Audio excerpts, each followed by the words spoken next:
Hey y'all, how y'all doing? Y'all all right? I mean, what's really going on? Thank you so much for tuning in. We are Unhinged Live.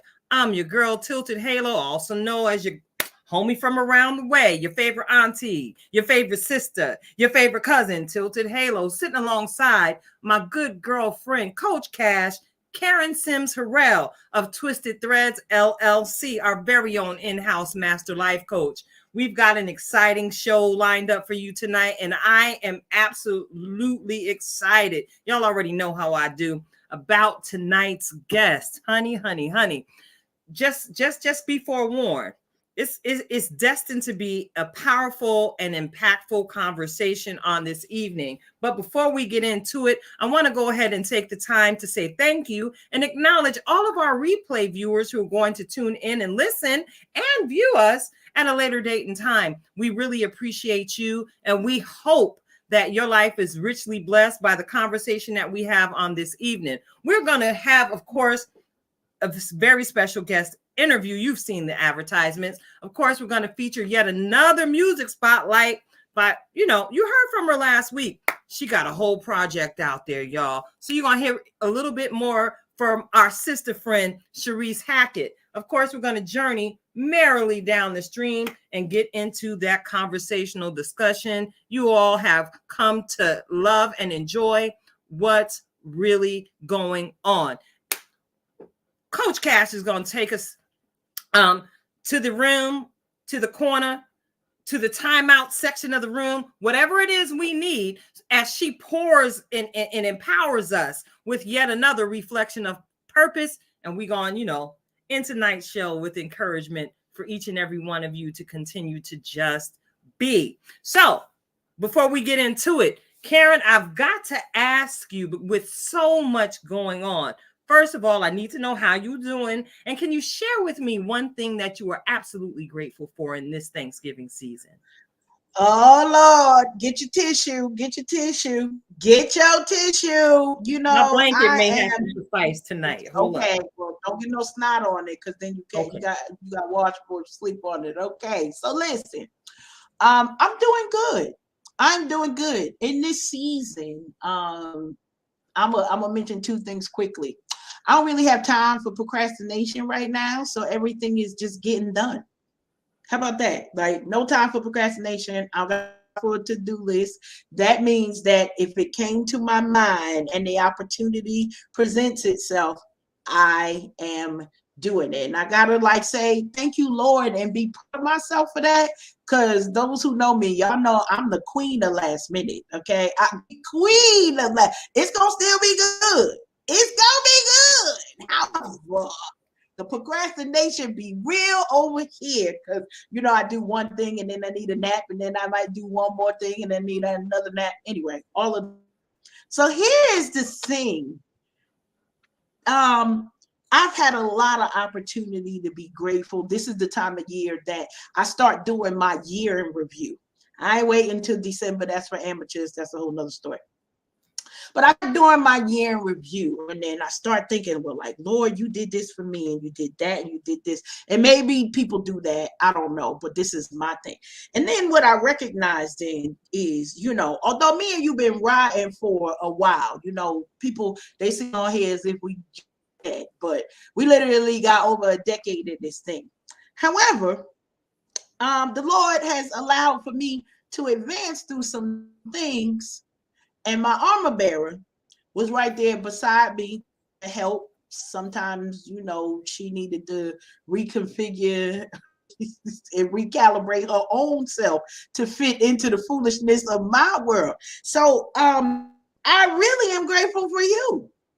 I am grateful for the growth that God is allowing in your life, and not just maturity, because you mature and you is a big girl now. You is a big girl and help people out in the world, coach.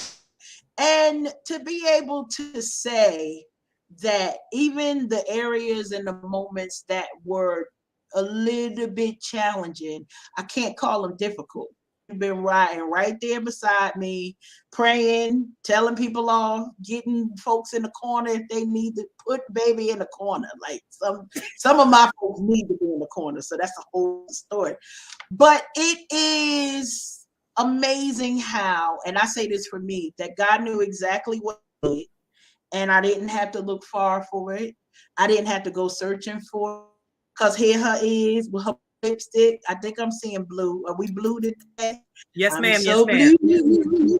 I'm so blue. So I'm grateful for you. I could go on and on, y'all. I could tell all her business, but I ain't gonna do that. But God has together at a miraculous time and allowed us to have synergy between us that I hope that people understand when they come on here and when we're doing different things.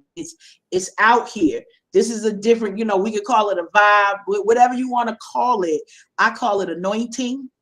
I don't know what your word is. I call it anointing. So that's my thing. I could keep on going because we got Thanksgiving. I'm thankful that I know how to cook. I'm gonna stop right there because I can't leave you in tears. I'm thankful I know how to cook. Yeah, man, because I took my time to try and get my face a little cutesy on tonight because our guest tonight is so fabulous. So I did not want to be up here looking crazy, but look at you, what you done did. I'm so glad I didn't bother with eyeliner or mascara. How about that? Or I would be sitting here for 90 minutes with the raccoon eye, and that's sure enough not cute. And I know that the Lord would not be pleased with that look for me. How about that? So thank you, Karen. You know how much I absolutely appreciate you, sis.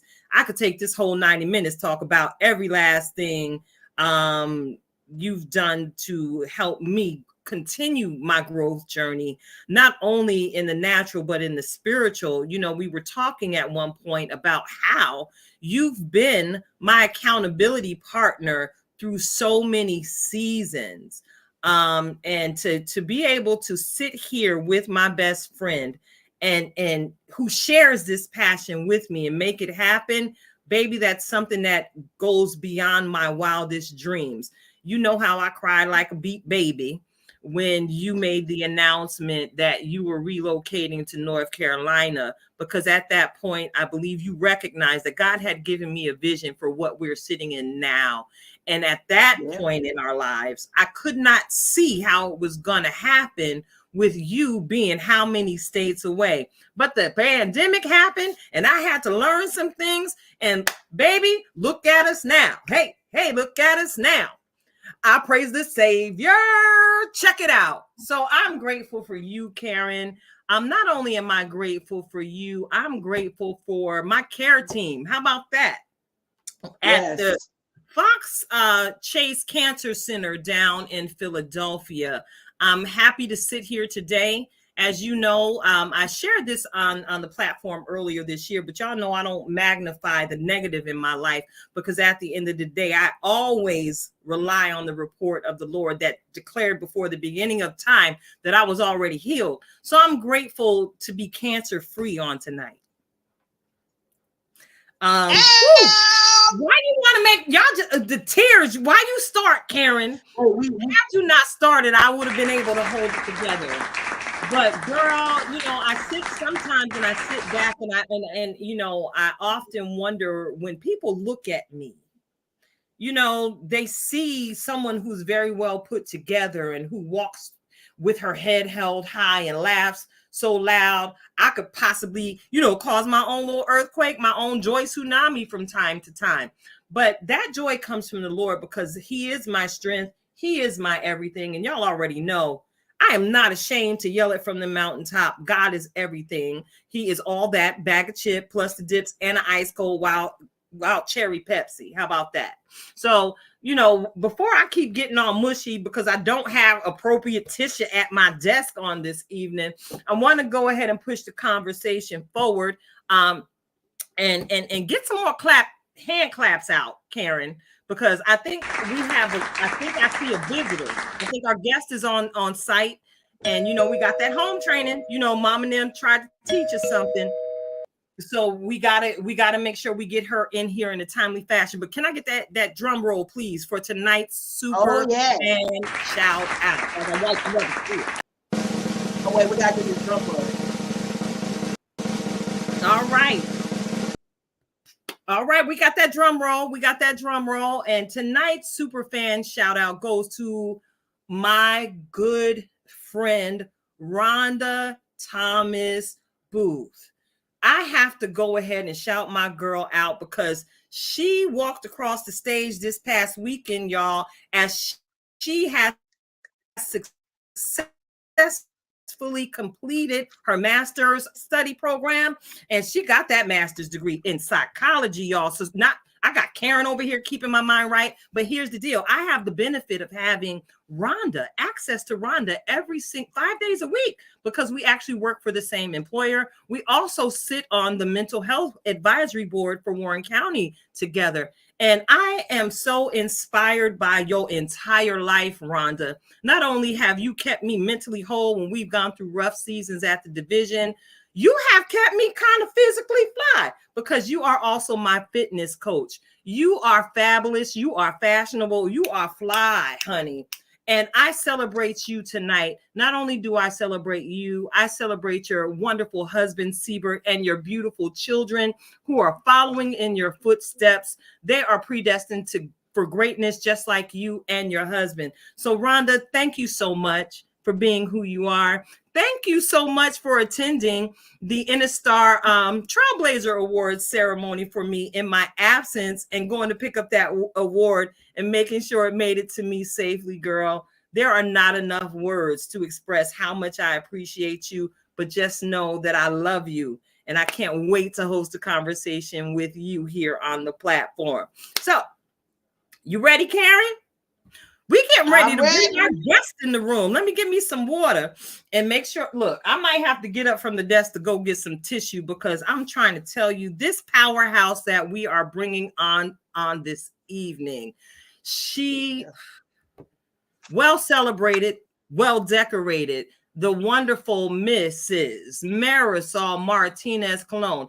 I had the awesome opportunity of making her acquaintance while I was running out here in these Lehigh Valley streets, trying to make sure I got my chance to strut my stuff on the runway in the 40 Plus Goddess Fashion Showcase in the Fashion Week. Because, you know, she made sure that we women who are 40 plus and fine had our way on that board. Beauty comes in all shapes and sizes. And Marisol made sure that we were all represented appropriately. And honey, shout out to all of the full-figured and 40 plus divas in the Lehigh Valley. Y'all got it going on, and I'm looking forward to next year's show. Not only is Marisol a trailblazer and a visionary, she's also a very skilled nail tech. All right. Some of her work has been featured abroad in advertisements. She's had conversations. Oh, girl, I've been all over WFMZ and talked to Haciel Cordoba. She's been celebrated by the town that she lives in. I could go on and on and on. And this is another twin flame. When I had the first conversation, it felt like I knew her forever. So welcome to the tribe officially tonight, Marisol. Thank you for joining us. Thank you. Thank you. Thank you so much for having me on. I'm so honored with all of that. Thank you. No problem. I remember when I met you too. It was your smile. Your smile was like everything. Well, I often try to share people, you know, I floss and try and keep them as white as possible because, you know, my smile is one of my calling cards. Now, if you ever get the opportunity to let me wrap my arms around you with a hug, I call that an energy exchange. I try and, you know, pour some loving energy when I wrap my arms around people because, you know, in my field of profession, I've come to know that people go through a whole lot of things. And sometimes all they really need to get through to the next step is one big old hug. How about that? I'm a firm believer of your vibe attracts your tribe. So, I like that. Yeah. Your vibe attracts your tribe. And that's it. And we're going to get into a conversation a little bit later on in the show about frequency. But while we're here, Marisol, I want to go ahead and get into this interview conversation with you. Before we get into it, is there anyone that you would like to acknowledge and give a shout out to at this point? Oh, okay. So I would like to give a shout out to Siri Melody Jackson Robinson because without her, because I met her over 12 years ago. And so without her Some connections that she has wouldn't happen. Some connections I have wouldn't happen. And this whole community that's happening wouldn't be happening. And so, you know, God first, because he guides everything. He guides our steps. And then shout out to my girl. Yes, that's wonderful. And you're absolutely correct. It's almost as if y'all popped up out of nowhere and gave the Lehigh Valley exactly what it needed to breathe life in this particular facet of creativity. Everybody often hears a lot about Paris Fashion Week and New York Fashion Week, but baby, we are doing it way big right here in the Lehigh And she Valley. put it on the map. Okay, yes, she did. And you had a hand in that as well, Marisol. Well, I usually do like behind the scenes stuff. I was never comfortable with the spotlight. I never wanted the spotlight. I'm not a public speaker. I didn't feel I encourage people, but I like behind the scene. Somehow or another, I wound up in the front.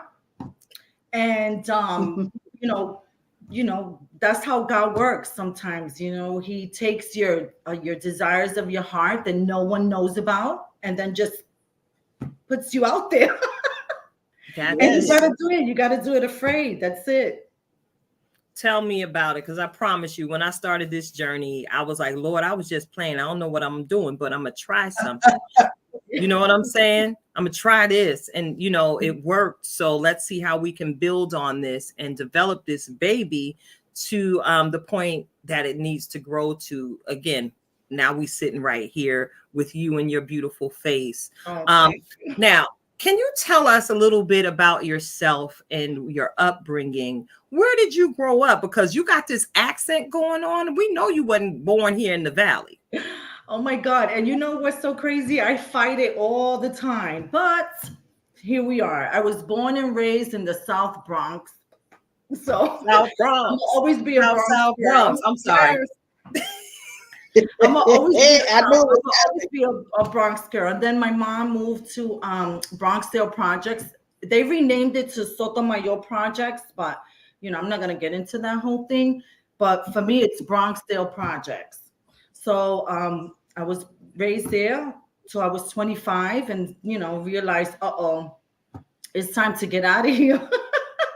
It's time to move on. I always wanted to move on, but you know, I didn't have some opportunities, let's say, or I didn't know where to go with my creativeness, or the lecture back then was, oh, if you're a creative, that doesn't pay, you know, so go to healthcare, you know, like things like that. But that's, you know, that's who made that. The projects made me who I am. Thick skin, you know, tough girl. My brothers, one of my brothers got caught up in the whole crack epidemic in the 80s. My other brother moved to Alaska, so I kind of like had to deal with being a tough girl on my own, you know. And then met my husband later on, and he was my protector, but that's a whole other story. But it made me who I am. You know, I wouldn't trade it for anything in the world. It makes for good people, good hardworking people. Right. I love it. Because you know, I've often heard the phrase concrete rose, right? And you are definitely a rose that was erected in the concrete jungle of the Bronx. You know what I'm saying? But again, all that thick skin and all that savvy, girl, please, it has brought you to where you stand today. I'm curious. I'm curious because I could see sometimes I could see it coming with that smile. I'm like, that smile looks a little sinister. Well, then let me back up a little. It saved me so many times, you know, just being observant.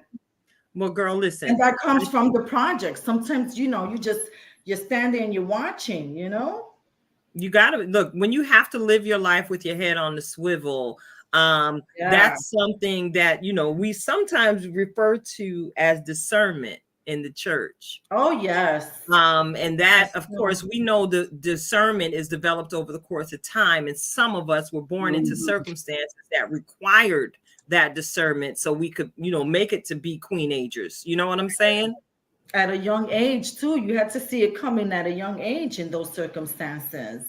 Oh yes, oh yes. So, speaking of circumstances, because you've already made reference to, you had to be a tough girl, and then you experienced growing up into adulthood in the Bronx.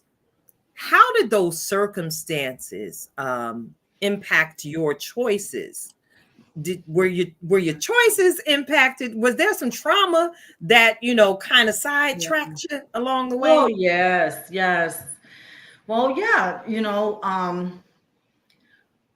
going it's so hard sometimes to go back there mentally, but it's good because I want other women to see what 53 looks like coming out of trauma and healed. So if we have to go back there, then so be it. um I had to learn a lot of things on my own. um it was just a lot. It was a lot growing up. So how it shaped me. For one, I wanted to get out of my home quickly and as fast as possible because of the circumstance. So I thought that love was the answer, so to speak. So when I met my son's biological father, I said, okay, this is it. This is my gateway. But in retrospect, that might have not been the best decision. So that's how my environment impacted some of my decisions. Like, okay, I'm gonna hurry up and get out of here. So this nice guy offered to, get me out. And so I went. But that's not how it's supposed to be. It's supposed to Mm-hmm. be the way, for me at least, I thought it would be in steps. But God is a God of grace and mercy. Mm-hmm. And I was able to go back home and deal with, and heal through all of that, and reacquaint myself with my husband that I've known since I was like 10 years old. And he was like a Joseph to my son, not to equate the whole thing, but you know what I'm saying? Like the whole Yeah. stepfather thing. You think that at that stage, I'm 21, I'm thinking to myself, oh my God, I have to raise this kid by myself. But he's my best friend, he's my buddy. And then we started dating, and he became the best stepdad. So God made sure to take care of his people regardless. So, even though I might have went the non-traditional route, so to speak, um, God gave me beauty for ashes. And so I became the woman at the well. Sorry. I became the woman at the well. That's okay, sis. I'm gonna give you a moment to let the Holy Spirit move Absolutely. on you with what you're supposed to say next, because I believe everything coming out of your mouth is divinely purposed by God in this moment. What you've shared to this point is a collective testimony, right, Karen? Oh, oh, I promise. I don't know what the traditional way is. I know I've seen it in other folks, but Marisol, this is one of the things. I've just entered the 6th week of my very first marriage during my 50th year. Okay. So just turned 50, got married months. Yes. So when we say that God knows, and we don't always know how our journey can affect and impact other people. And I didn't know it until I started sharing it. And people, they want to celebrate you. That's amazing. But it took me um 50 years to understand what God was doing the entire time. So you might hear people say, this was the non-traditional way, or I'm late to the party. The party didn't start till I got here. So I don't know what y'all talk about. But Amen. when God does a thing, it's like, when you go through those singleness, and it's like, oh Lord, I need to fix it. And we say that sometimes as a haphazard thing, but sometimes, and I get it, for me, the fixing needed to happen with me, because I didn't want to bring a Right. brokenness into another situation. Now, everything is like, oh, perfect. Oh my goodness. I'm watching the cloud go by and the water that he walks on don't get dirty. That ain't what's happening. But I thank God because he allowed me to, kind of see things my way. And that's something that I think, we coming up against what that traditional thought is, because, and Tilted, no, I say this all the time, sometimes we are presented with many of our church untruths when it comes to what is that underlying thing that you're supposed to do, versus give us the whole picture and let's bring that to God. Like, bring the truth. And I honestly believe that my first relationship would have never been able to deal with what I dealt with, So my husband helped me raise my brother's children. And so we were a newlywed couple with toddlers and four other children. So we had a family of 6 really quick for many, many, many years. And he helped me with that. He helped me, he helped me raise not only my son, our daughter, my brother's children. He helped me with my parents. Who does that? Somebody that has to be meant for you, your soulmate. Oh, yeah. And then he got sick and had a brain tumor. So then I had to step in and do all those other things that he had done for me all those years prior.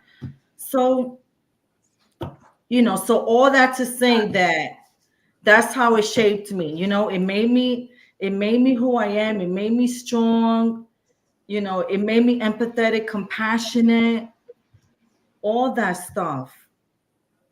But at the same time, I love that you were sometimes I can't sit in the feminine energy too long because of having to manage so much in traumatic situations. So, I'm authentic, I feel comfortable, but it'll take if I'm not feeling it, then I'm like, oh, wait a minute. Girl, listen, that's an amazing thing. I love that.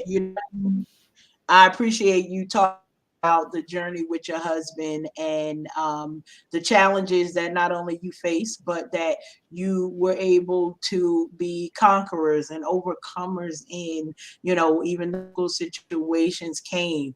Can you talk a little about a little bit more about the health challenge that you had with your husband and how that worked to as you were talking about your reversal of roles of him normally doing stuff. Can you tell us a little bit about what that experience did for you? Okay, so I will have to give you a little bit of backstory so you could so I want the viewers to understand the depth of this. So he was sick for a couple of weeks. And I wasn't, we weren't getting any answers from the doctors that made sense to why he was getting these symptoms, and then we would drive in the car and the car would gear to the left. And I said, well, you need a wheel alignment. And we went to get a wheel alignment and the guy says, you don't need a wheel alignment. So now I'm thinking, well, maybe there's something wrong. I don't understand something's not right with my husband. So I wrote in my journal because I journal. I've been journaling since I was like 14 years old. So I journal and I wrote there, I said, dear God, you have to give me answers. Like I need answers within 2 weeks and then I put a time frame in there. I said, you need to give me answers because I don't know what's going on. Anyway, long story short, we couldn't stay in the apartment we were living in because he lost his job due to being out sick. So we moved to the other side of town. But, hey, I come from the projects. So the other side of town over here is like it's a walk in the park, really. So I said, okay, we're going to move to the other side. So we moved to the other side of town. And I sent him to go get a drink, a glass from the cabinet. And he says, he goes to get the drink. He goes to get the cup from the cabinet and the cabinet is tilting like it's going to fall on him. And I'm shouting, whoa, whoa, whoa. Anyway, it fell on him and he got cut on I think it was his left side. He got cut. So we went to the hospital and they found the brain tumor. So you see how the story goes? When God, he will answer you. He will Yes. ask you. It doesn't matter if you write it, if you think it, if you're feeling it, that communication is there. Okay. So Yes. they left him in the hospital once they saw that the tumor was there, they left him there. And then that was when I thought that the fight was there, but actually the actual struggle and the recovery really started after the fact, because I had so much faith, and God gave me all the people that I needed at that moment in my time, in my life, because all my family was in Florida. I had no family out here, and I was only out here maybe 3 years before he had the brain injury. So this was like 18 years ago, 17 years ago. And so I had some work friends that became family, and they're still close to me. I love them dearly. They helped me. I was going to a church because God led me to a church. And so I went to a church and they helped me. It was incredible how God provided.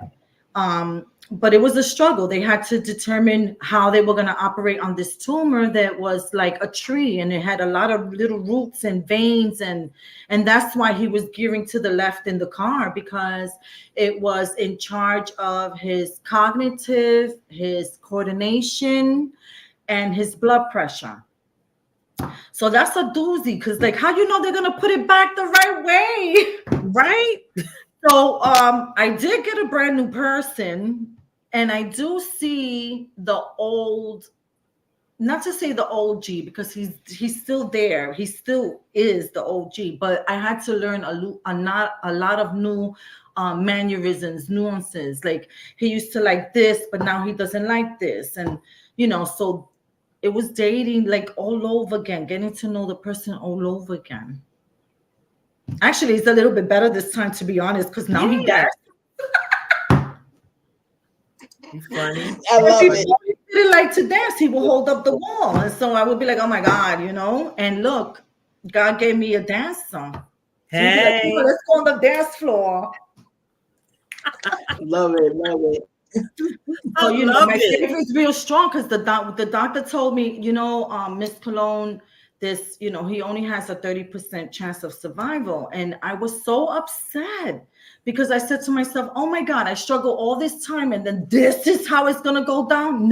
No, I don't accept it, right? And so I told the doctor, I said, you don't know my God. And so I professed it. I feel like at that moment, God understood. I understood, I understood.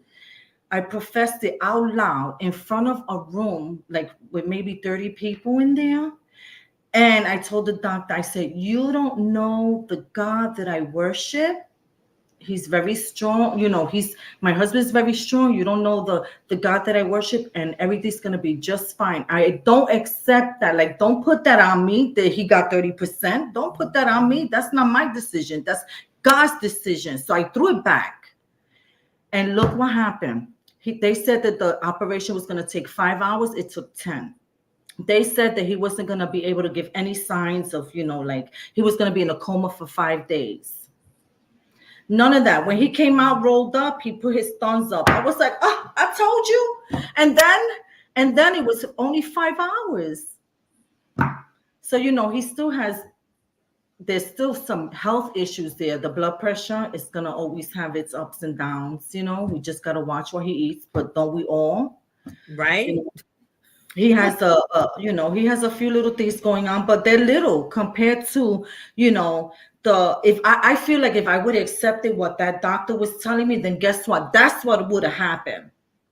But I was not willing to put that on me. I like anytime that anybody speaks something like super negative, I'd be like, "Ooh, girl, get out of here with that." Oof. I don't even put it on me, because I know how I am. Then that's what's going to happen. Exactly. And we always have to be mindful of what we put out in the atmosphere, because again, yours is an amazing testimony. We had some off-air conversation, and you shared with me how this experience actually turned out for your good, and you actually were able to successfully renew your vows during a time when it actually looked impossible. And what I believe the hospital you're connected to actually got some media airplay from Yes. from this testimony. Talk to me about that. Yes. Okay, so it was during COVID time, it a lot of people, rest in peace to everybody that passed away. That was a really, really hard and traumatic time, very hard and traumatic time. But at the same time, in my circumstance, it brought a lot of things. It brought closure in certain relationships, it brought clarity, it brought my relationship closer, all that. So, our 30th anniversary had passed, and we were looking for a venue, looking, but nobody, because COVID. So I was like, oh darn, I don't know what's gonna happen. And because I wasn't a member at any particular church, that wasn't an option. So I called Pastor Carrie. I love Pastor Carrie. Mwah, mwah, mwah. So I called Pastor Carrie, and I said, let's pray. She talked me through it with some ideas, and then I said, let's pray over the phone. We prayed over the phone, and right there, right there at that moment, it was like downloaded. Shh. I said, wait a minute. Right after the prayer, I said, I'm gonna contact LVHN Hospital's marketing person and see if we could do it in the chapel, because I spent so much time in the chapel of the hospital. I would be there on a regular basis. So I said, well, what better place, right? What better place than to do it there? What better place? So I made a few phone calls. No, I didn't. God is something else, because I can't even take credit. I can't even take credit for that. But I made a few phone calls, and God worked it out, and it made it happen. And then it was all over. Okay, so remember that I said I did not want the spotlight, because I did not. It was viewed in Poconos. My story was viewed in WFMZ all over the Lehigh Valley. And then more than 12,000 employees read our story and saw it on YouTube. I was like, oh my God.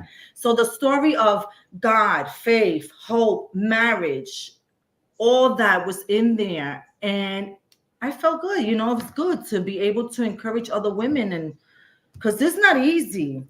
Some days I thought I was going to die, it's a lot. And then some days you're like, yeah, I could do this. I got this. And some days you're like, oh, not again.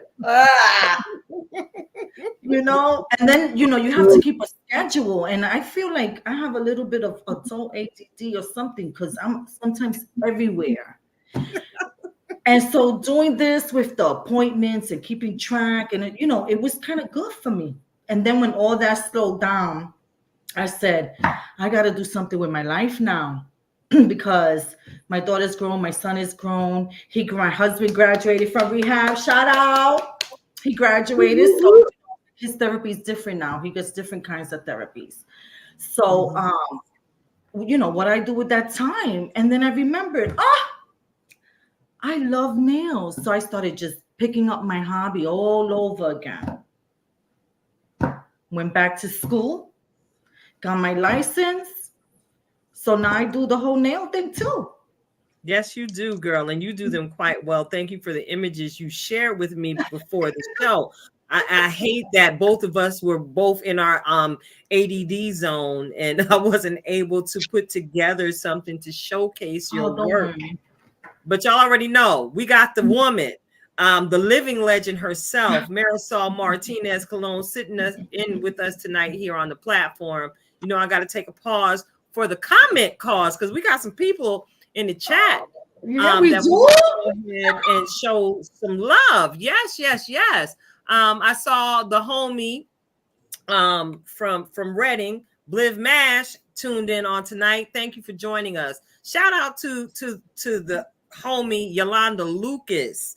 All right, who's out here sharing the stream. Hey, listen, we do what we do for you, girl, and for everybody else you shared it with. So thank you so much for helping to put Unhinged Live on the map, Yolanda. I really appreciate you. There are so many of you all that I can't really see because you haven't signed up for StreamYard. All right, now look, I'm sitting here in the studio, and I see Facebook user. Gone over to StreamYard and sign up for absolutely FREE StreamYard account. Double That's it. right. I spelled it out because I need y'all to understand.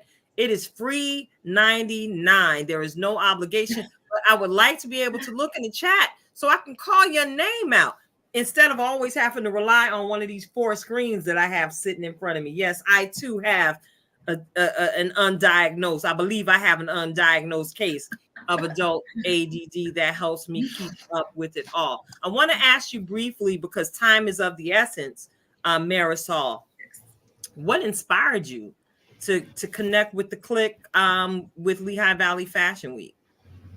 Oh my God, it's all God. I didn't even look for these opportunities. I'm telling you, they just literally fell out the sky. I think I called Siri because I saw something going on, and then I called her up, and I believe she needed help backstage.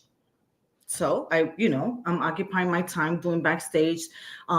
Somebody was late with the makeup. So I said, oh, I'll do it because I know how to do makeup. I like artists. So I do makeup, do all that. So I was backstage doing makeup, doing hair. And I remember one time she was just like, you know what? I think I'm going to put you in our next show. And I was like, oh, no, you're not. No, you're not putting me in your next show. She was like, oh, yes. Girl, when I found out, I almost threw up. I was so nervous. She said she centered the show entirely around me, the 40 plus goddess. There was a whole poster. There was the entrance. I was just like, oh my God, so overwhelmed. I couldn't even believe it. I couldn't believe it.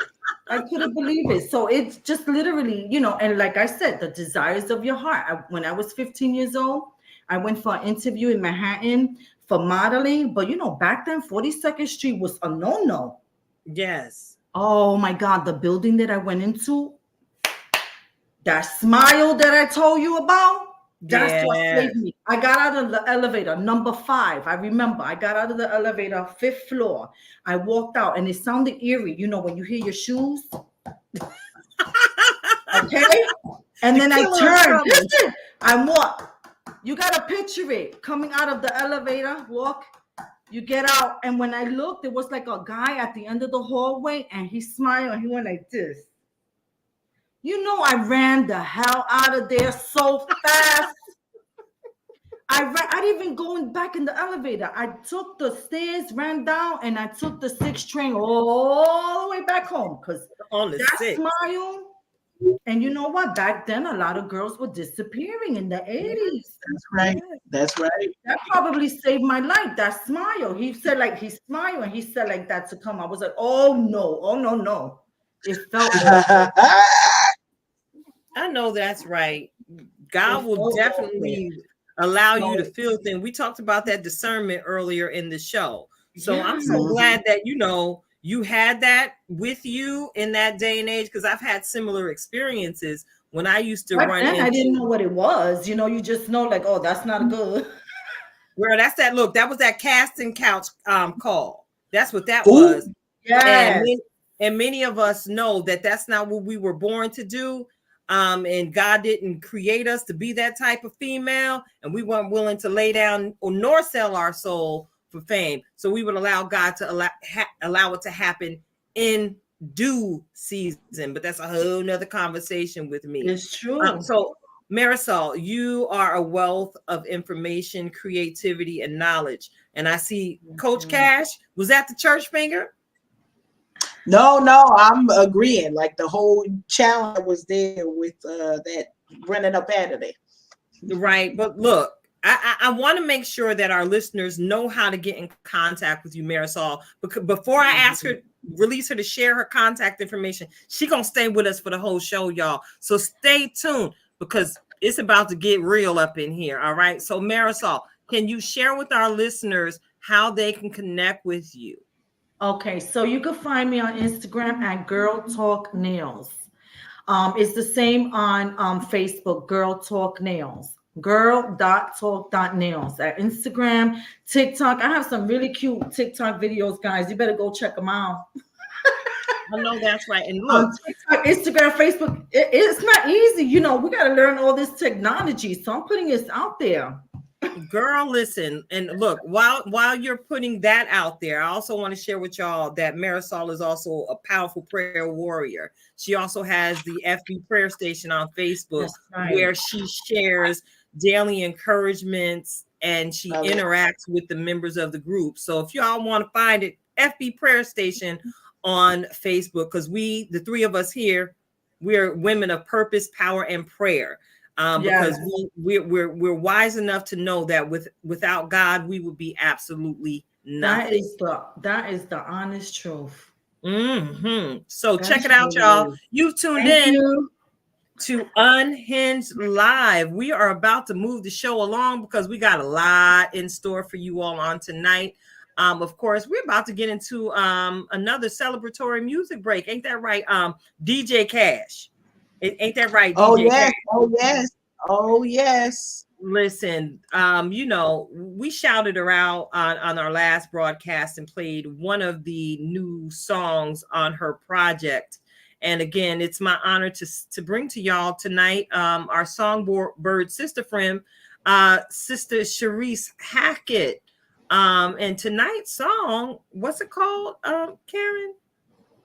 I'm blessed. All right. So I'm blessed. All right, we're gonna shake our shoulders to Sharice Hackett, and I'm blessed. We'll be right back. Here we go. Yeah. Hey,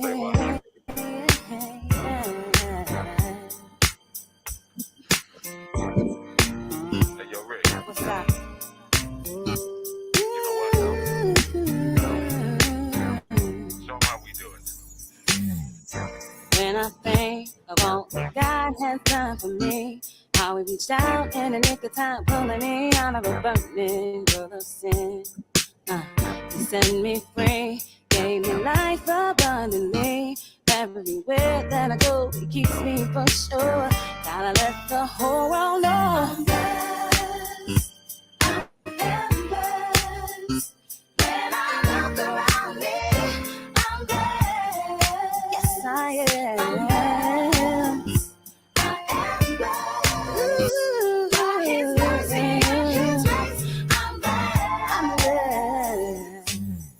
Amazing grace is what He gives me every day.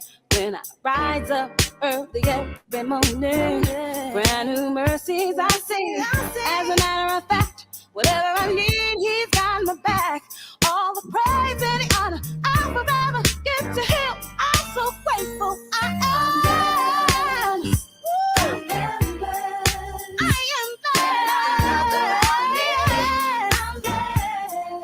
Yes, I am. I am blessed.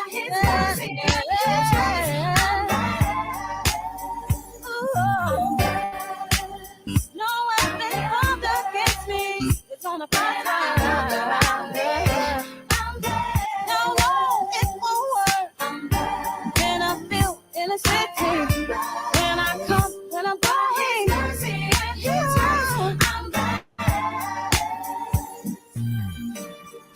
Jesus is all that I want. He's all that I need. He is everything to me. He's my daily bread, the lifter of my head. He is the one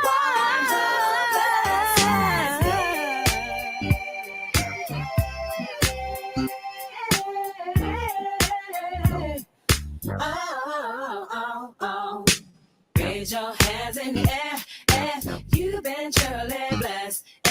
God's done anything for you. Stand up and confess that you've been blessed. I introduce to you Get You Home Towing, a family company with the sole purpose to get you home. Whether you need roadside assistance or transport services, we have a flatbed big enough to transport any vehicle to its destination. Our offer to you is our gratitude and great service at a much cheaper price. We are also open to transport through long distances. If you need us, all you have to do is call that number. I'll see you soon.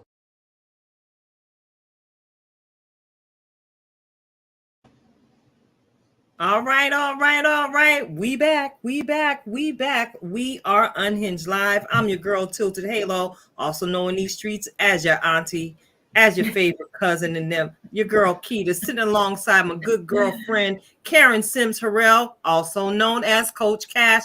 And hanging out with us tonight is the beautiful Mrs. Marisol Martinez Colón. Thanks for hanging in here with us, sis.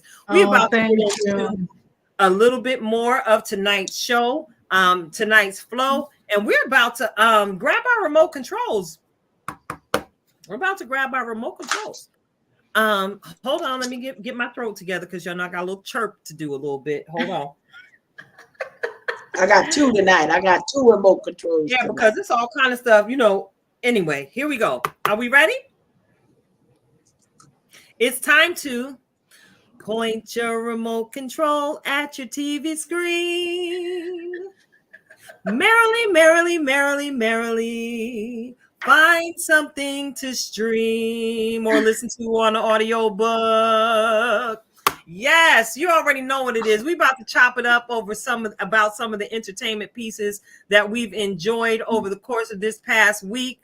You know, I always make time for something, and Karen and I are both probably going to be up around 4:00 tomorrow morning, waiting for, because I know I'm anticipating the next episode of Black Cake. We got into a discussion about that series last week. It's being featured on Hulu.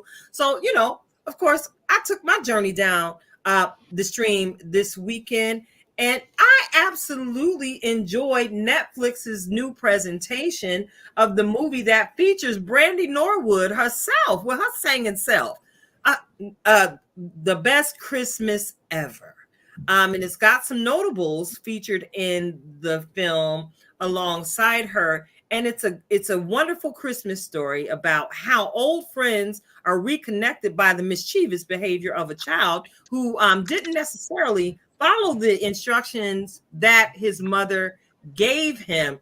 He plugged in this woman she had kind of been trash talking about. He plugged her address in to the GPS, and they thought they were on the way to her sister's house, just simply relying on the GPS. And they rolled up to the home of Brandy's character. And let me tell you something. This was an hour and a half or so of, oh my gosh, rises and falls. It was an emotional journey. And you got to see, not for nothing, how sometimes women can be very, very petty when they really believe that another woman's lifestyle is too good to be true. You can put yourself in a situation where you look absolutely crazy, because that's exactly what Brandy, the character who was playing opposite the female character, that's what she did in this season. But we also got to see how that relationship was repaired by the power of forgiveness. And then understanding came because, you know, the female character playing opposite of Brandy, she got hold of some information, again, where she had made an assumption. They had, you know, their town was in the habit of sending out a family newsletter once a year to give an update on, you know, what's happened in their lives over the past year. And what was the word? Splendiferous. Brandy wrote that she was having a splendiferous year, but she didn't share in the newsletter that she had actually lost her son. He had actually passed away over the year. So she spun what she wrote to make it seem like he was still alive and living his dream of changing the world and actually creating a solar-powered hot air balloon that could travel around the world. And again, I believe the character, what's her name? It's Heather Graham, I believe her name is. Yep. Heather Graham was the female character playing opposite of Brandy. And Heather, in her own haze of crazy, had an epiphany moment where her eyes were open and she got to see that her friend had actually suffered the loss of a child. And it was actually amazing to watch how these two women embrace one another in this journey and actually began to build something together as a result of this. Brandy's character again forgave and reminded her that people are the things that are most important, or the things that are most important in life, not your clothes, not your car, not your clout, but it's a family company with the sole purpose to get you home. I guess somebody might need some help with a toe. That They out there right now. Listen, they are get you home towing. They are get out you and home towing, got in you. the neighborhood down here. I cannot. Got you. They got you. I love it. So yeah, so it was just a great movie. I actually enjoyed it. What's I hit the double thumbs up on Netflix at the end. I'm gonna have to check it out. I didn't check it out, but I'm gonna have to definitely check it out. Girl, it was real good.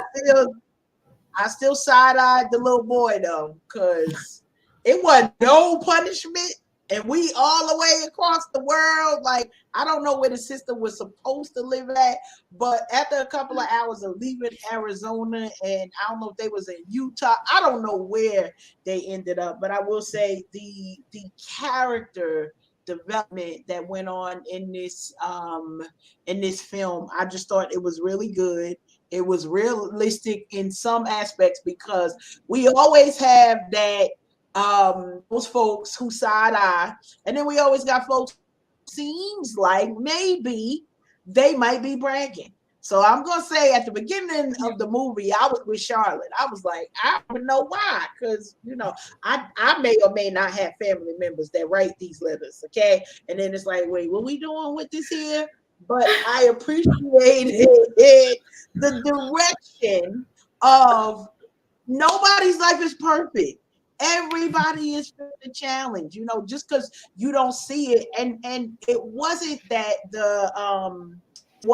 Brandy's character, her name was Jacqueline, and then the other woman's name was Charlotte. It wasn't that Jackie's life was so perfect and that she was trying to jam it down people's throat. She was trying to spread the joy even in the midst of sorrow. So her thought was, well, this is what we're doing. And come to find out, then Charlotte, after all those years of talking back about the letter, her husband was sending back. They were sending letters back. So it was all fun. Sometimes I think that sometimes people have problems being vulnerable, because if you're vulnerable, that means that you're trusting that other person with all this information. And so sometimes vulnerability equates to some type of weakness. But if you can't be vulnerable, then where is your authenticity? Like, where does it lie?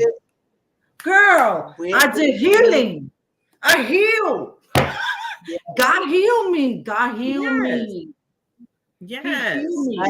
And if you can't walk in your truth, whatever it is, and you can't walk it in and be one with it, and it's gonna be harder and harder.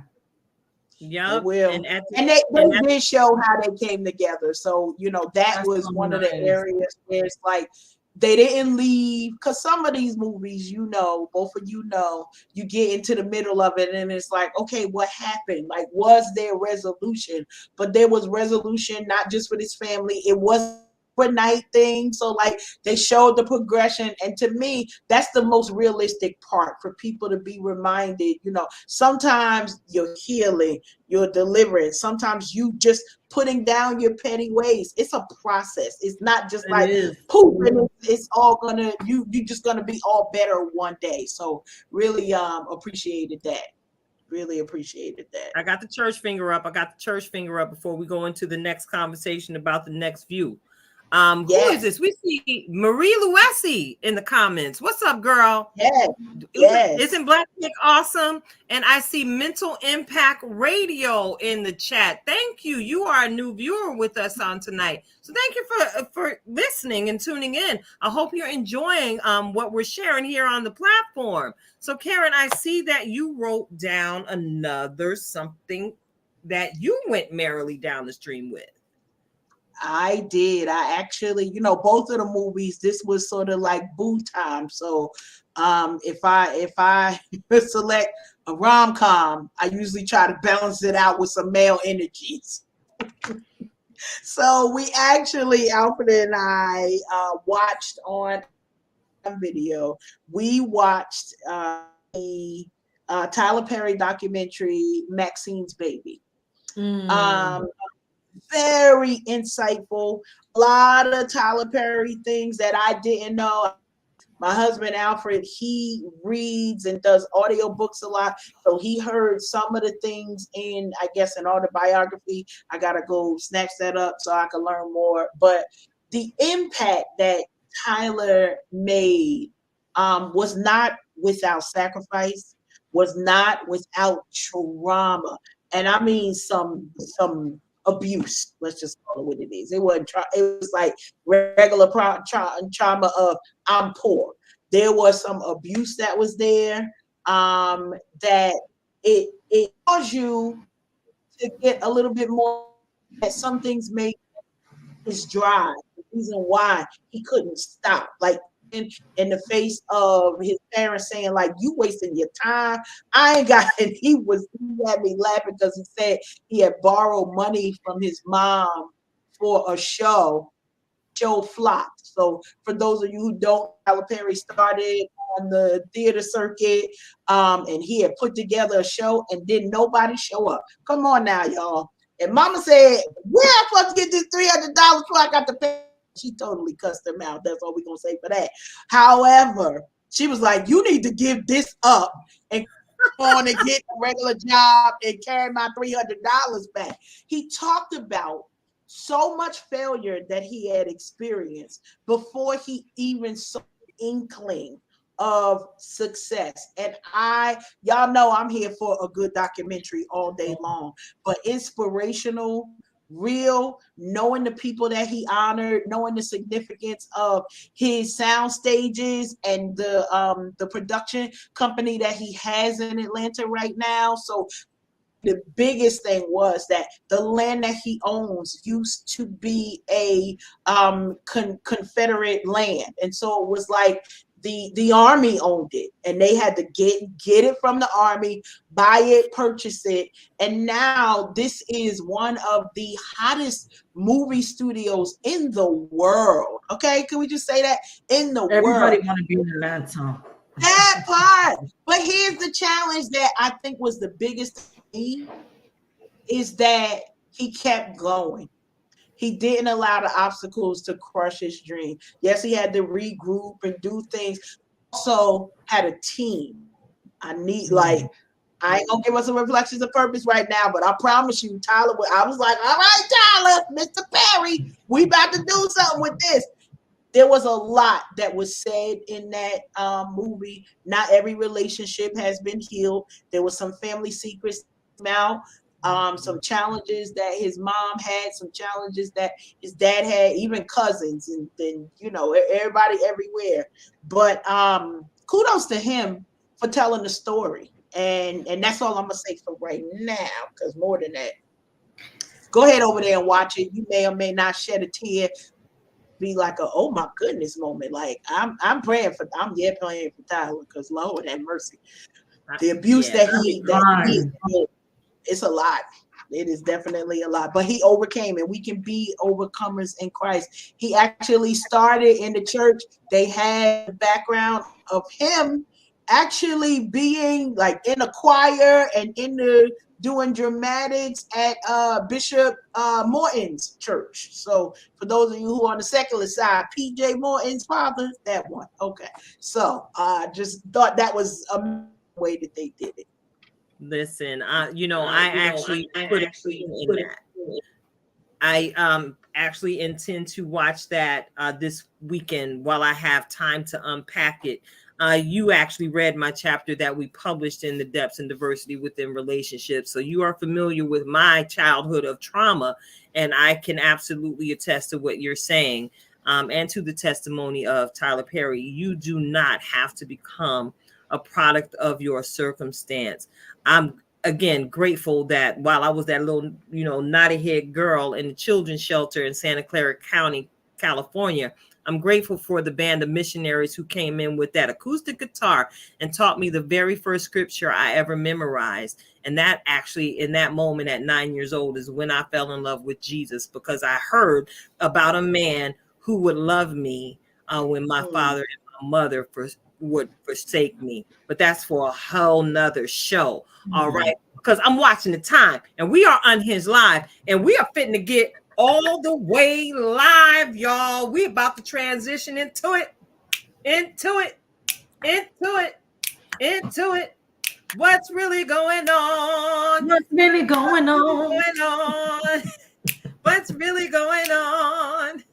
What's really going on? What's really going on? What's really? What's really really?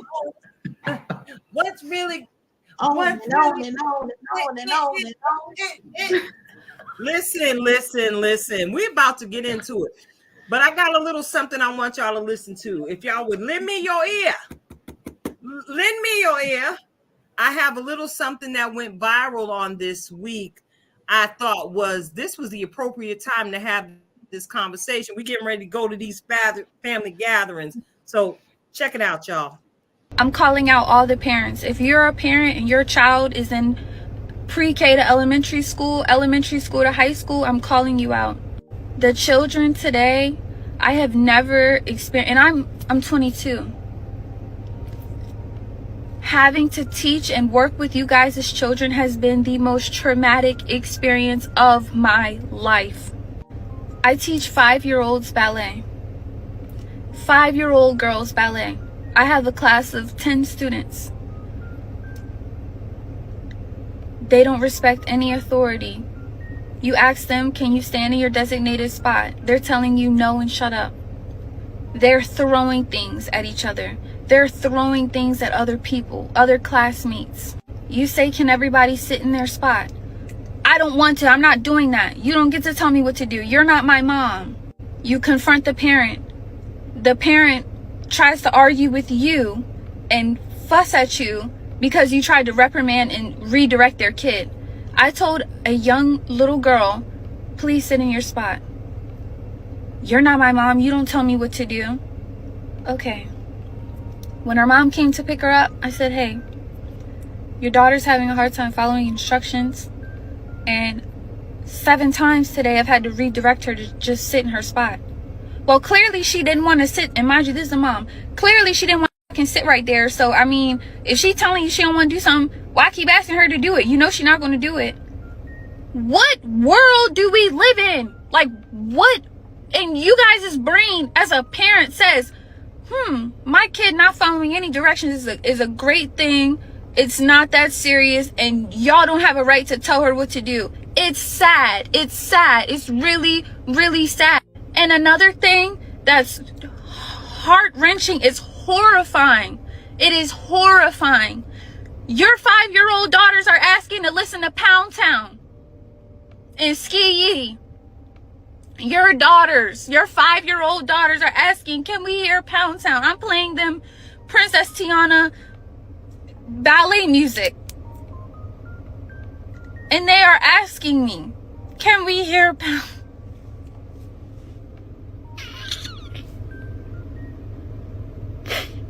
I don't know what to do. I don't know what to do.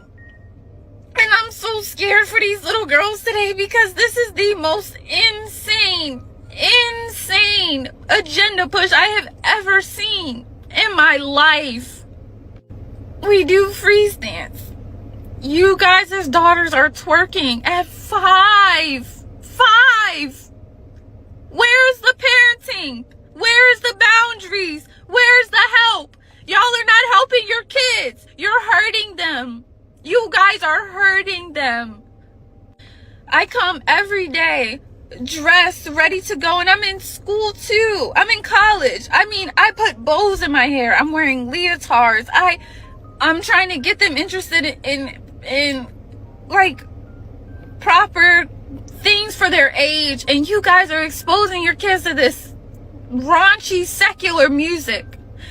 Why is you guys' 5-year-old daughters singing Pound Town? And it's just really, really, really, it's upsetting.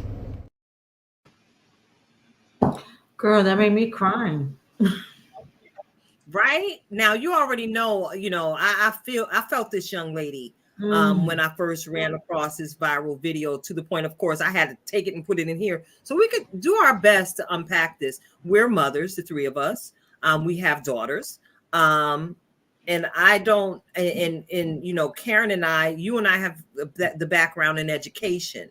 You know, I spent 18 years in special ed, where I was able to love on and mentor hundreds of young men and women over the course of time.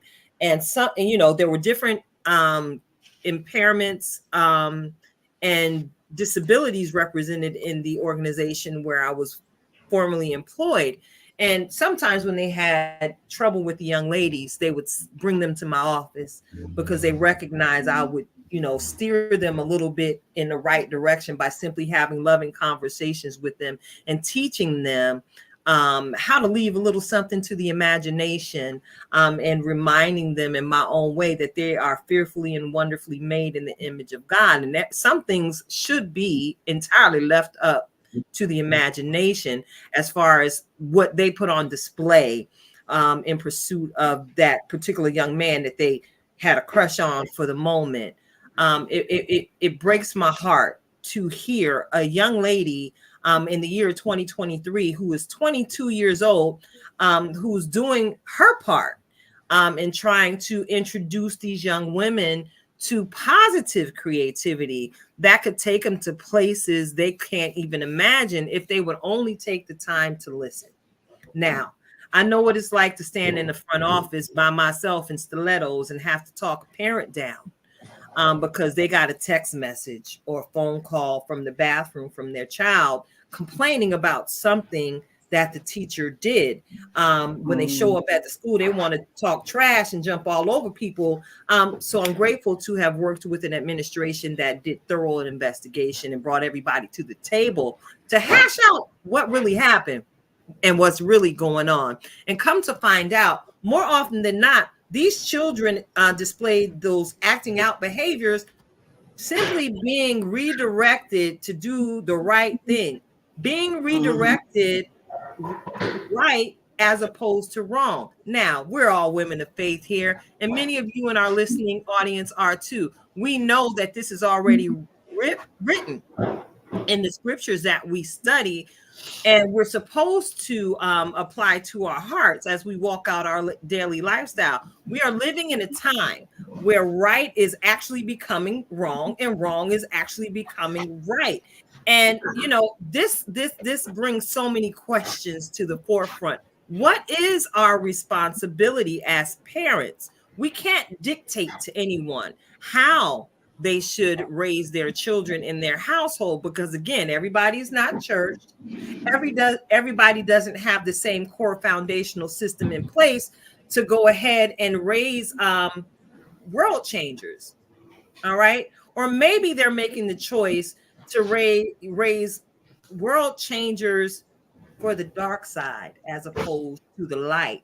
I want to go ahead and toss the mic to Karen, because you sit at a higher level in leadership than I do in your experience with these young folks. And then you got Mimi's tribe that you're lovingly overseeing.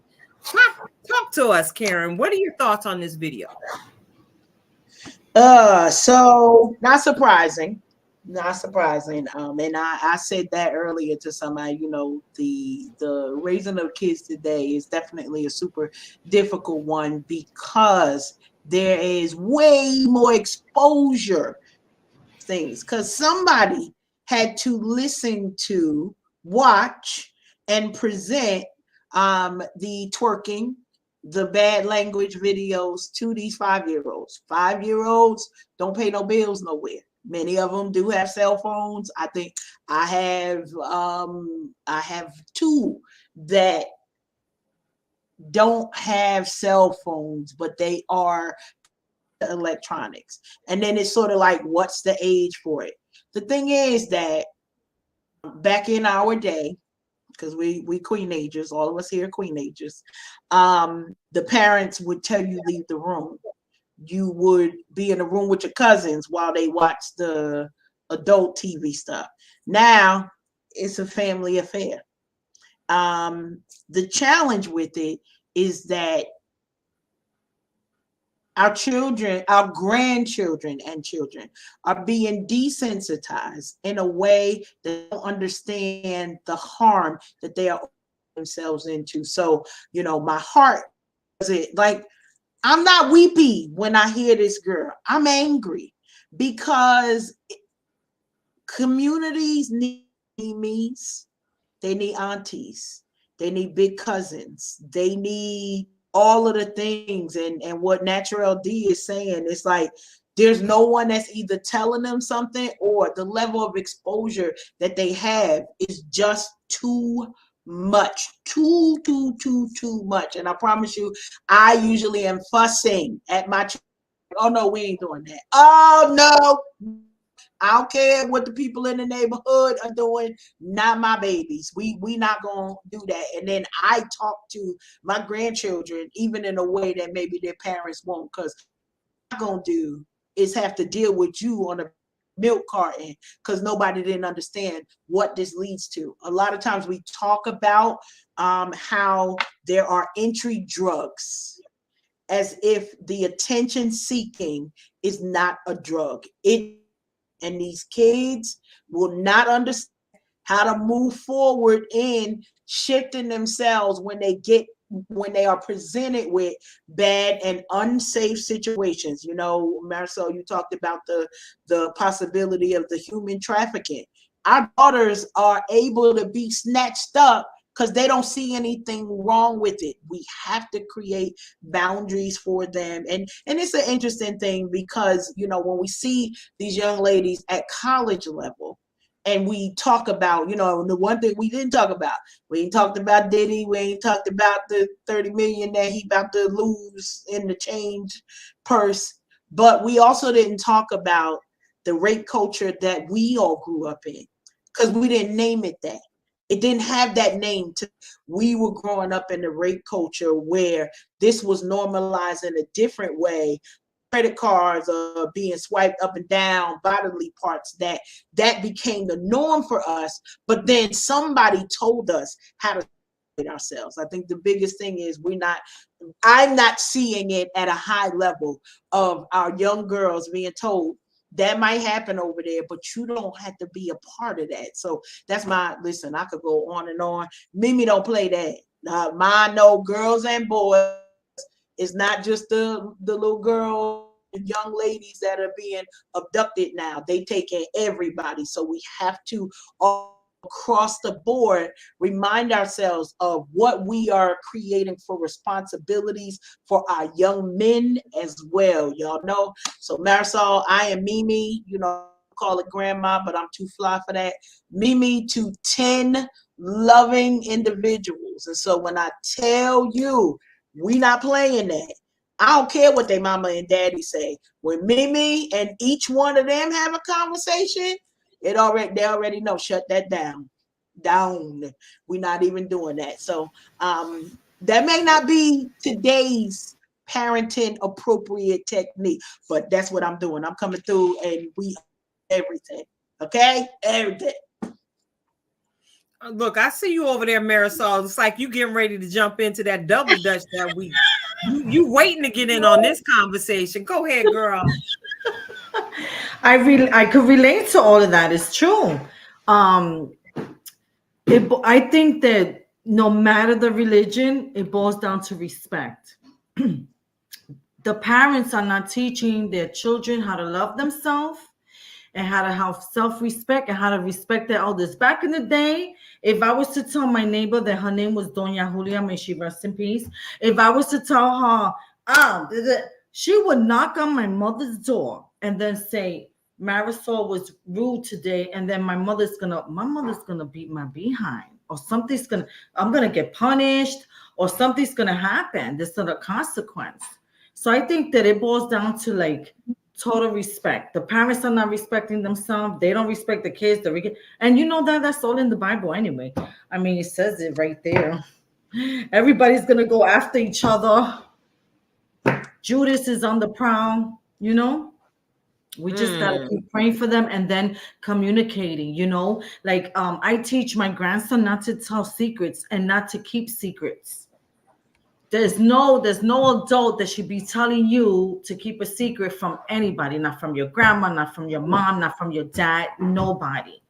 You know, we go through the whole drill. When you go to the bathroom in school, you know, like we drill.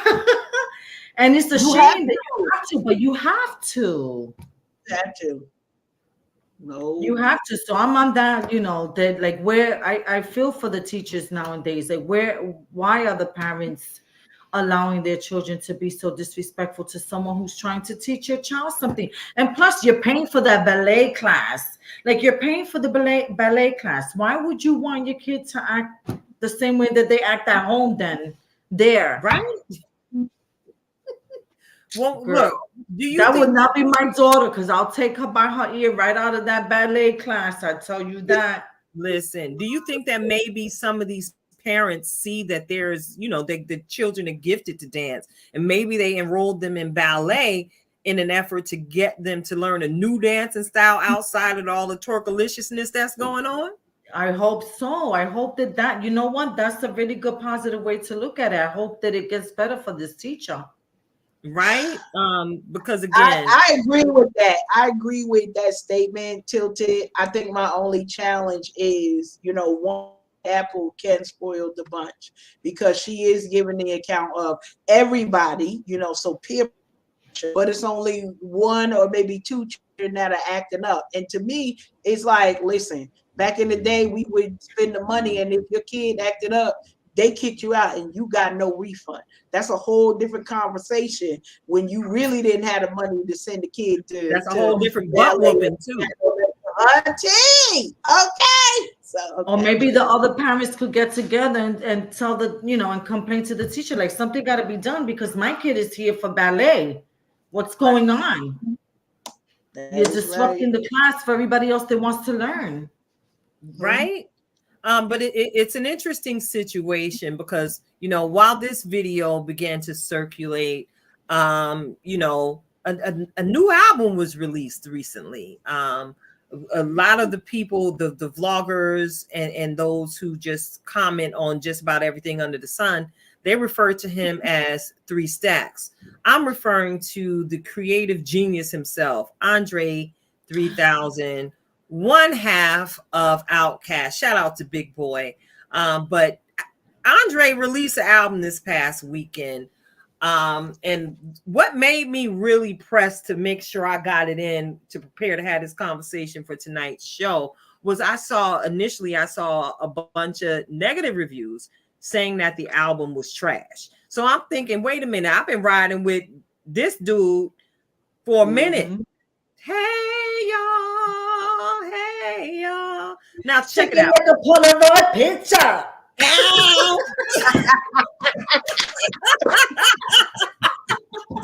But I'm saying we've been riding with Dre, and we know and have come to embrace the creativity that is known as Outkast. So of course I jumped on the Andre 3000 album on the Spotify subscription that I pay for monthly. Shout out to Spotify because y'all keep me right. So I goes down to the kitchen with my surround sound Bluetooth hooked up, and I'm like, okay, let me see what they're talking about.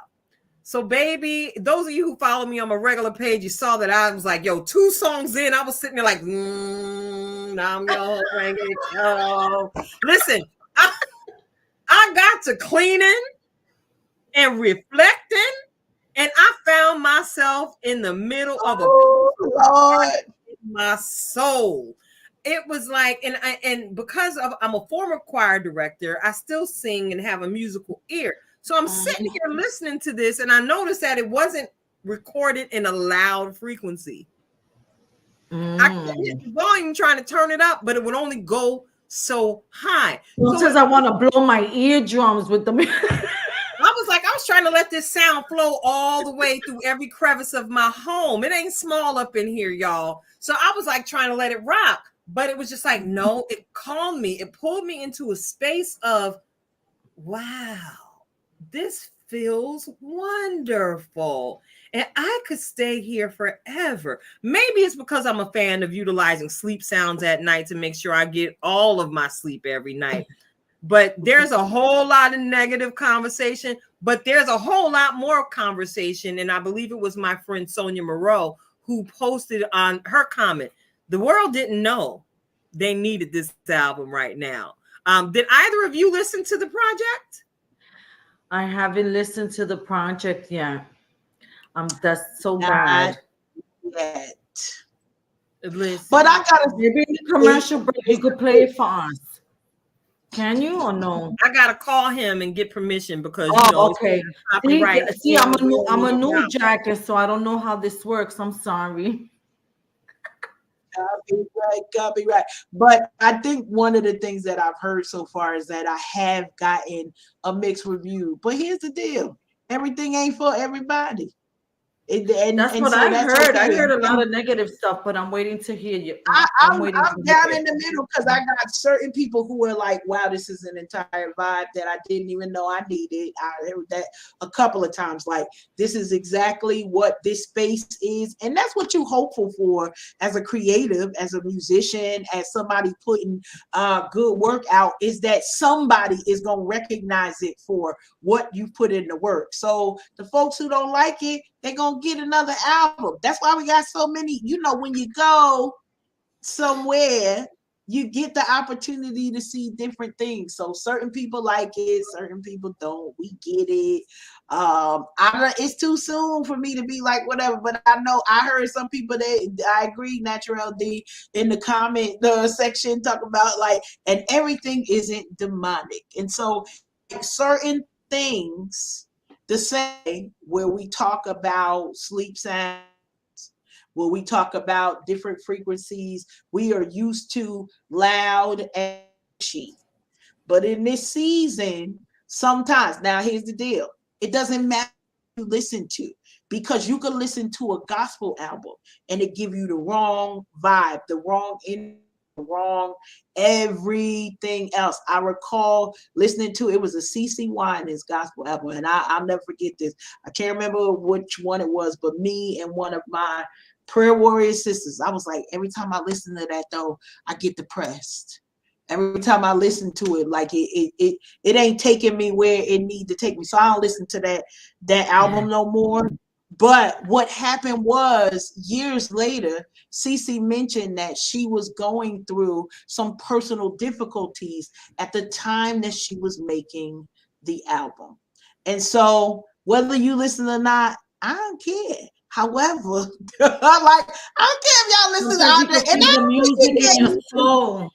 You can. And so if you are that type of person, it does, like, don't discredit this because this is secular, or you don't like where it's going. Give it a chance to listen to it. If it ain't for you, go ahead, whether it's Spotify, Pandora, whoever, Amazon Music, whenever you listen. You know what they got on there to help y'all that don't like it? It's a button, and it's called it say shuffle. And if you it's called opt out. That part, you ain't got to listen to it no more. You ain't got to. So, I'm everybody. So whether I like it or not, you give it a chance, because also remember, Andre 3000 said, I'm not a 20-year-old dude no more. So you shouldn't hear the, and I agree with that. Senior citizen self. Y'all still trying to hold on to 1999. Let it go. Let it go. Let it go. Yeah, and that's absolutely true, because I'm looking at him. I was like, he is straight up old head. That's Unc right there.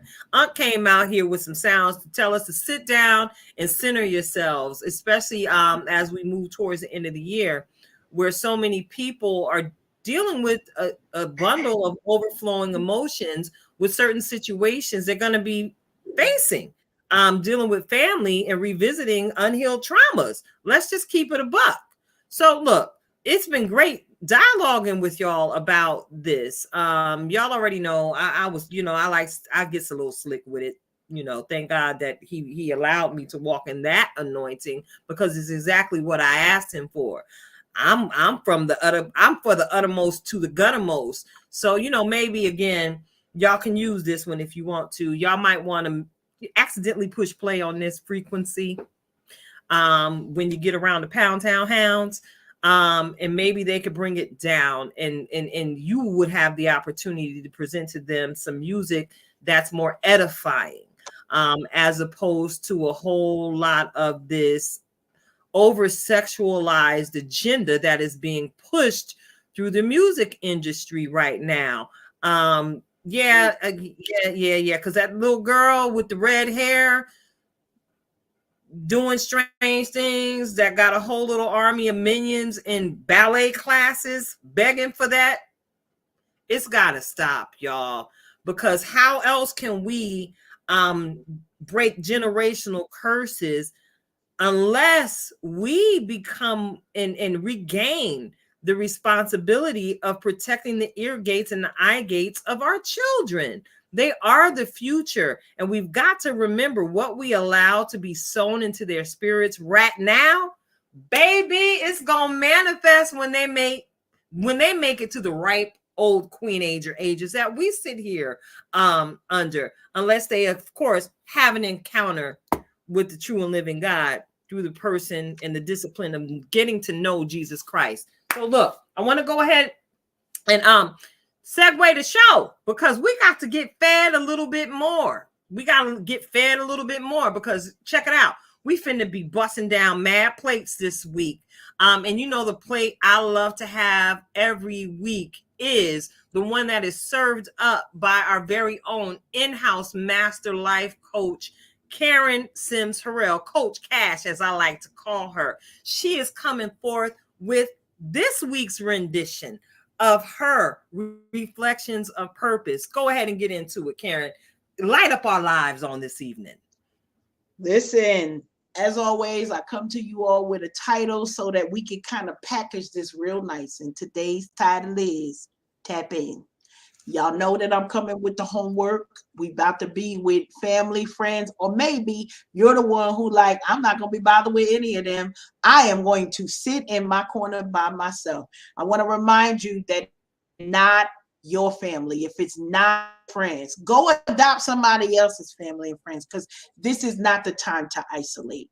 This is the time for us to tap into the community we have, tap into the village that is serving us, and understand that the opportunities we have when we tap in are greater. You see it here every week with me and Tilted collaborating. Why? We got to tap in. Why? Because could we do this individually by ourselves?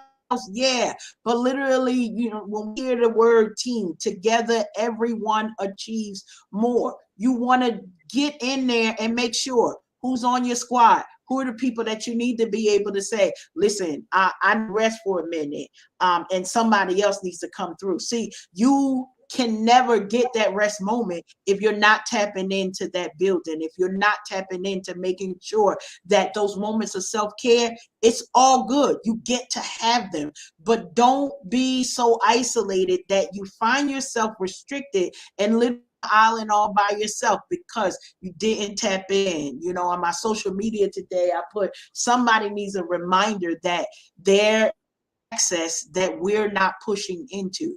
You already know the people, you got the connections, but you sitting there with those folks on the sideline doing the next big thing. We talked about the best Christmas ever, and one of the biggest things about that plot was when they finally came together, there was a Keita and a Karen, and the one said, I think this is an amazing idea. The other one is like, I don't think it is. The other person is like, but if you rebrand it, we gonna be billionaires. That's us. We, you know, we the Christian side of Oprah and Gail, okay? And both of us for money, just so we clear. We claiming that, but we got them Oprah Gail bestie vibes. The thing is, as you tap in, make sure that you don't miss the blessings of the people that are around you. You know the term Friendsgiving, Friends Thanksgiving, we're with family and friends. This is a great time. Listen, cousin, not everybody, because everybody everything. Come over here, cousin, because I need to talk to you. Come over here, sister, because I need to talk to you. Grandma, I need you to write down the recipe to the cake because we about to blow up with your sweet potato cake and your buttermilk pie. Whatever it is, it's not for everybody. But tap into those individuals that you know are being gifted to you. I'm saying that on purpose. The people who are being gifted to you to push your destiny out into the open. Many of us are used to being on the back end. It's time for 2024. So everybody that's waiting, I'm gonna have a New Year's resolution. We ain't got time for that. We're doing it right now. Tap in and make sure that you are building that will be able to sustain you as you move forward. Tilt it. Tap in. Tap in. Tap, tap, tap in. Oh no, I'm sorry. That's a whole song that I every now and again listen to on my ratchet side. It's actually tap, tap, tap in. Y'all know I'm saying it a little ratchet. But thank you so much for those powerful words of encouragement. I really appreciate that you encourage folks not to isolate during this season, because if we ever need each other, we need each other now more than ever before, especially with what's on the horizon here in these divided states of America. So again, I want to say thank you to each and every one of you who've tuned in on tonight. And of course, I got to go ahead and acknowledge our girl Valerie Higginbottom. She's in the comments on tonight. Did y'all know that is her singing the intro to the show? Yeah. I gotta go ahead and say thank you, Val. I'm absolutely grateful for that blessing that you gave to us here at Unhinged. It was just a little ditty in my head a couple years back during the pandemic shutdown, when I was nothing but a girl with a brand and a dream, and sounds trapped that I couldn't make come to life. And I'm grateful for our connection, that you brought what was in my head to life so perfectly. So thank you, Val Marie. I pray that you and your family have a very blessed and safe Thanksgiving. And you already know what it is. We getting ready to close down the show. It's been amazing. Thank you, Marisol, for hanging in here with us the entire time. Thank you for having me. It was so much fun. This is what we do over here. We it's a joy tsunami, girl. It was so much You never fun. know what you're going to get. When you catch the wave. When you catch the wave, Thank you so much. No problem. In a tsunami wave, right? There's you don't know what's necessarily in it unless it busts you upside the head. You might get hit with a tree branch, a car. It might be a toddler that unfortunately got wiped away from their family. You know what I'm saying? I hate to say it that way. Y'all know I could get a little morbid from time to time, but it's real, unfortunately. But over here, our tsunami is carrying a whole lot of hope, a whole lot of love, a whole lot of joy, a whole lot of, and a whole lot of information to hopefully change someone's life for the better. I'm going to go ahead and say what I need to say and encourage you all to just be, and to kind of tag along with my sister friend on tonight. I want to go ahead and encourage you all to be mindful of your brother and your sister as you're out and about celebrating this holiday week. Because you don't know exactly what someone might be cycling through. I am one of the number who lost a parent at the height of the pandemic. It's still a little fresh for me. And every year is going to be strange, because not only do I have to cycle through the loss of my mother at Thanksgiving, her birthday was legitimately 4 days before Christmas. So I am facing a bevy of emotion. And I'm also grateful for my tribe that makes sure y'all send me love notes and pick up the phone and send me text messages and things like that. I am absolutely covered. So I want you all to make sure that you just be mindful to share a kind word, to share a hug if you can. And check it out. You might know of someone who's in need. You may have a little bit of extra money in your bank account. Ain't nothing wrong with you hitting these streets and doing your Secret Santa thing. You got an extra coat in your closet that you can get rid of because you just bought 3 more that you don't need. Go ahead and donate that thing to a clothing drive, because there are many going on. Am I telling your business, Karen? You got a new Sheen jacket? No, I'm I getting just a got a real coat coat. today in the mailbox. I just got a coat, but it got to go back because it ain't warm enough. It's not sheen, but it ain't warm. I need the wool. But anyway, Yes, ma'am. this I your understand. I understand. But that's it. Y'all know you never know what you're gonna get here at Unhinged. It's your girl Tilted Halo sitting alongside my good girlfriend Karen Sims Harrell, Coach Cash herself. And we have been blessed with the presence of the lovely Mrs. Marisol Martinez Colón. I guess it's a wrap, y'all. It's a wrap. All right. Until next time, y'all. Keep it grace. How about that? And we are out.